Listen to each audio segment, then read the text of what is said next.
खुलुमबाय गिबियावनो बर' खौरां आरो गुबुन गुबुन खौरां बिजों नायगिरि सिबिजाथाव आइ आफा रायजो राजा बयनिसिमबो खुलुमनाय सिबिनाय आरो गोदान बोसोरनि गाहाम हामलायनायखौ गिबियावनो बावहरबाय।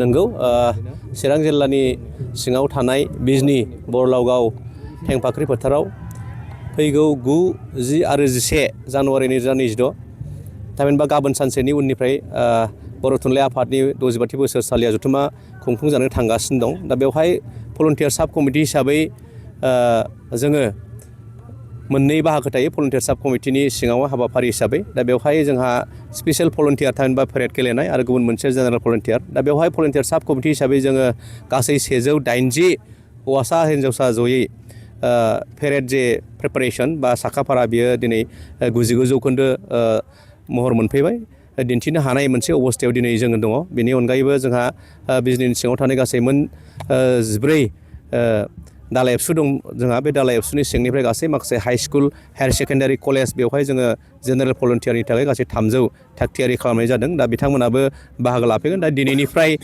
जोंनि स्पेसियेल भलुन्टियार थामहिनबा पेरेडनि बाहागो लानाय गासै भलुन्टियार्सफ्रा दिनैनिफ्राय जोङो केम्प खालामनानै दोननाय जासिगोन बा दोननो थाखाय जोङो थागथियारि खालामबाय।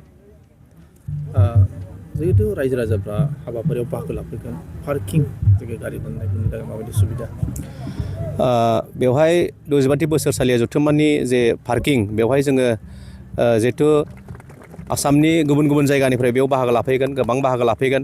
जोंनि मोनदांनायाव गैयाब्लाबो 2 लाख हयथ' 11 अक्ट'खालि जागोन। दा बेखौ नोजोर होनानै जोंहा बरलावगा मोनसे माने गेजेर जायगा जायो। बेवहाय मोननै लामाजों जोङो हाबनो हायो बिजनि टाउननिफ्राय फैनानै भेटागावआव मोनसे तिनिआलि जेरावहाय लावगाव जानानै फैयो आरो गुबुन मोनसेया बर' बाजार जानानैबो फैयो। दा बर' बाजार जानानै फैयोब्ला बर' बाजार बारनानै ओरैहाय खोलाहा आमलायगुरि होननाय मोनसे फैलाव फोथार दं बेवहाय दोननो थाखाय थागथियारि खालामदों। लोगोसेनो जोंहा बिजनि टाउननिफ्राय हाबबोनानै नैबे लेसागावजों हाबबोनायनि उनाव लेसागाव बारनानै खोला लावगावनि सानजाजोंहाय मोनसे दुब्लियाव फैलाव फोथार दं बेयावबो जोंहा बेवहाय जोङो पार्किंनि थाखाय सुबिदा बेखौ खालामनाय जादों। दा जेबो उसुबिदा जानाय नङा बायदि नुहुरदों। दा पार्किंनि थाखाय बिदि गुबुन गुबुन लामाजों गुबुन गुबुन जायगायाव थाग-थिग खालामदों। बेखौ भलुन्टियार साब कमिटि हिसाबै जोङो बुंनायाव एसे गोनो गोथो जागोन। नाथाय जा पार्किं साब कमिटि दंखायो हिसाबै बिथांमोना आं साबसिन बुंनो हागोन बायदि आं मोनदांदों।